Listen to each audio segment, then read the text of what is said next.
Hello friends, आज हम आप सबके लिए algebra Maharashtra state board standard 10 का एक्सरसाइज 1.3 एक्सप्लेन करने वाला हूं। आपका अपना चैनल मिश्रा सर ट्यूटोरियल पर math, science, English grammar and वैदिक मैथ्स का वीडियो मिल जाएगा। आप वहां पर जाइए, वीडियोस देखिए, लाइक कीजिए, सब्सक्राइब कीजिए एंड प्रेस बेल बटन, जिससे आपको सारे वीडियोस की नोटिफिकेशन टाइम टू टाइम मिलता रहे। तो आज हम क्रैमर, आप देख रहे हैं एक्सरसाइज 1.3 का क्रैमर्स मेथड, जिसे क्रैमर रूल भी कहते हैं और इसे डिटर्मिनेंट्स भी कहते हैं। डिटर्मिनेंट्स करना क्या है? डिटर्मिनेंट्स फाइंड आउट करना है। ये जो डिटर्मिनेंट्स हैं इसे आप अच्छे से समझिए, ताकि आप 11th में जब जाएंगे तो वहाँ भी ये लेसन आपको सीखने को मिलेगा। तो बेसिक अगर आपका स्ट्रांग रहेगा तो वहाँ पर आपको कोई प्रॉब्लम्स नहीं आएंगी और आप अच्छे से समझ सकते हैं। इसीलिए कल के अच्छे के लिए आज अच्छे से समझना ज़रूरी है। जी हाँ दोस्तों, अगर आज आप अच्छे से नहीं समझेंगे तो कल भी आप अच्छे से नहीं समझ सकते। इसलिए समझिए, और कोई भी डाउट्स रहे तो कमेंट सेक्शन में जा कर के आप हमें कमेंट कर सकते हैं, मैं आपका डाउट सॉल्व करूँगा। तो मैं आपका अपना सर संतोष सर ये एक्सरसाइज 1.3 एक्सप्लेन करने जा रहे हैं। एक्सप्लेन करने से पहले मैं आपको कुछ इंपॉर्टेंट बातें बता देना चाहता हूँ। ये डिटर्मिनेंट्स हैं, साइन ऑफ डिटर्मिनेंट्स हैं ए, बी, सी, डी। आप सबको पता होगा कि जो ए बी लिखा हुआ है इसे हम रॉ कहते हैं, एंड ये जो ए सी लिखा हुआ है इसे हम कॉलम कहते हैं। यहाँ तक तो कोई डाउट नहीं है ना? यहाँ तक डाउट्स क्लियर है? ठीक है, रॉ एंड कॉलम समझ गए। अच्छा, ये जो डिटर्मिनेंट्स होते हैं ना, उसको रिप्रेजेंट कैसे कहते हैं? Determinants can be represented by capital letter. इसको कैपिटल लेटर से ही हम इसको क्या करते हैं? रिप्रेजेंट करते हैं। जैसे डिटर्मिनेंट्स ऑफ ए ऐसे लिखेंगे, ठीक है, डिटर्मिनेंट्स ऑफ बी ऐसे लिखेंगे, ठीक है। ये एग्जांपल्स हमने आपको दे दिया। तो यहाँ तक तो समझ में आ गया होगा, मुझे नहीं लगता है कि कोई दिक्कत होगा आप सबको। तो चलो, एक्चुअली कैसा करना रहता है डिटर्मिनेंट्स निकालने के लिए? जब दो इक्वेशन दिए रहते हैं तो हमें एक्स वाई का वैल्यू निकालना रहता है, तो हम निकाल लेंगे। उसके लिए मैं आपको फॉर्मूला बता दूंगा, बहुत ही ईजी ट्रिक्स है। इसमें निकालना क्या क्या होता है? सबसे पहले देखिए, आपको डी निकालना होता है, D x, D for determinants. D x का मतलब डिटर्मिनेंट्स ऑफ एक्स। मैं directly bar bar determinants of x नहीं बोलूँगा, वीडियो लेंदी होगा, मैं इसको डायरेक्ट डी एक्स बोलूँगा। डी वाई, एंड लास्ट में एक्स एंड वाई निकालना रहता है। फाइनली हमें यही एक्स एंड वाई का वैल्यू फाइंड आउट करना रहता है। समझ में आया? तो चलो, इसके लिए मैं फॉर्मूला बता देता हूँ। एक ट्रिक्स है, मैंने कहा है कि ट्रिक्स एंड लॉजिक को समझना बहुत ज़रूरी है।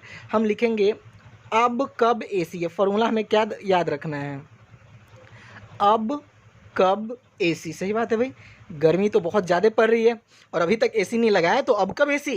एक्सरसाइज 1.3 आ गया है, अब कब एसी। तो इसको हम देखेंगे कि डी निकालने के लिए हमें ज़रूरत पड़ेगी अब की।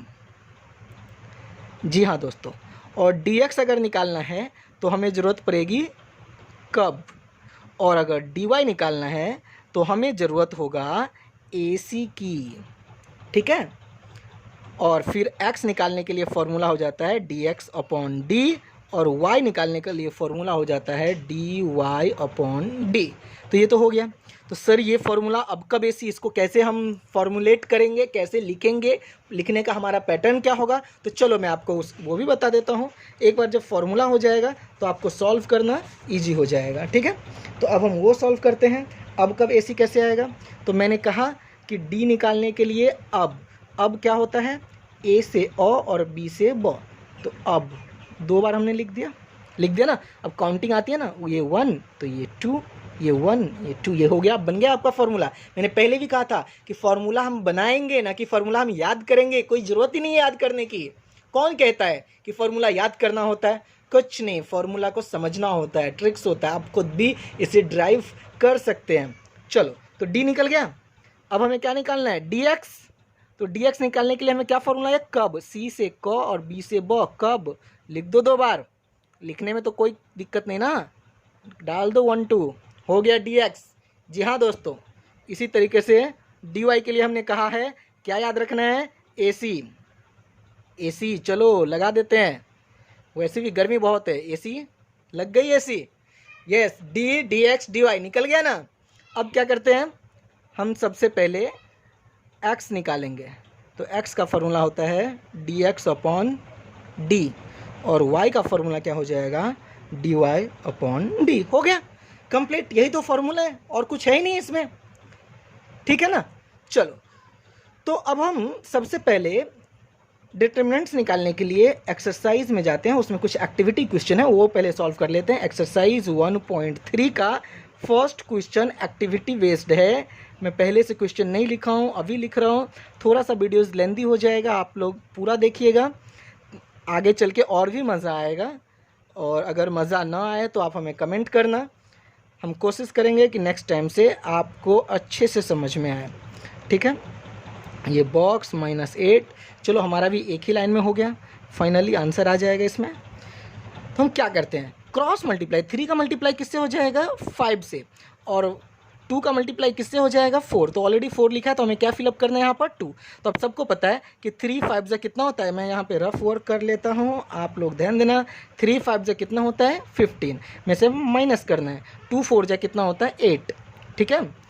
तो यहाँ पर ऑलरेडी 8 लिखा हुआ है, तो यहाँ पर क्या आ जाएगा इस बॉक्स में, 15। And you know very well 15 - 8, that answer is 7। तो ये आपका एक्सरसाइज 1.3 का फर्स्ट क्वेश्चन सॉल्व हो गया। अब हम बिना देर किए हुए सेकंड का फर्स्ट क्वेश्चन करते हैं। मैं क्वेश्चन नहीं लिख रहा हूँ, मैं क्वेश्चन रीड कर देता हूँ। सेकंड क्वेश्चन है, find the value of following determinants. Determinants निकालना है, बहुत ईजी है। -1 2 7 4। देखो इसमें ऐसे लिखा हो, लेकिन आप इसके आगे कुछ नहीं लिखना। इसको सॉल्व करने का मैं तरीका बता देता हूँ। नीचे इक्वल टू डालेंगे, और इक्वल टू डालने के बाद -1 का मल्टीप्लाई कर देंगे किससे, 4 से, फिर माइनस कर देंगे 2 का मल्टीप्लाई 7, फिर इसके नीचे वाले लाइन में लिखना। ये पैटर्न बहुत अच्छा होता है और सही रहता है। 4 का 1 से करेंगे तो -4 हो जाएगा, और यहाँ पर -14 हो जाएगा। तो जब दोनों माइनस में हो, फिर से ध्यान देना, बच्चे यही गलती करते हैं, ठीक है, माइनस माइनस प्लस कर देते हैं। अरे भाई माइनस माइनस प्लस होता है, लेकिन मल्टीप्लाई में होता है। यहाँ पे सब्ट्रैक्शन और एडिशन करना है, तो ऐसे कंडीशन में नहीं होता। तो फिर क्या होता है, जब दोनों माइनस में हो तो साइन माइनस ही होगा और नंबर ऐड हो जाएगा। तो 14 और 4 को ऐड कर देंगे तो कितना हो जाएगा, 18। ये हमारा था पहला क्वेश्चन। चलो हम दूसरा क्वेश्चन लेते हैं। 5 है, -7 है, 3 है, 0। अब तो सॉल्व कर लेंगे ना, समझ गए होंगे।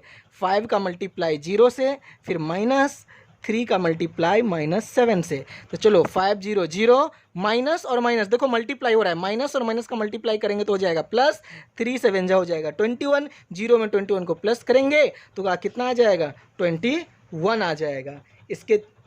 इसके लिए अब हम क्वेश्चन नंबर 3 सॉल्व करेंगे। 3 ही क्वेश्चन है दोस्तों, चलो मैं 3 कर ही देता हूँ, आप लोग को अच्छा रहेगा। इसी पेज पे कर देता हूँ, पेज टर्न करने की ज़रूरत नहीं है।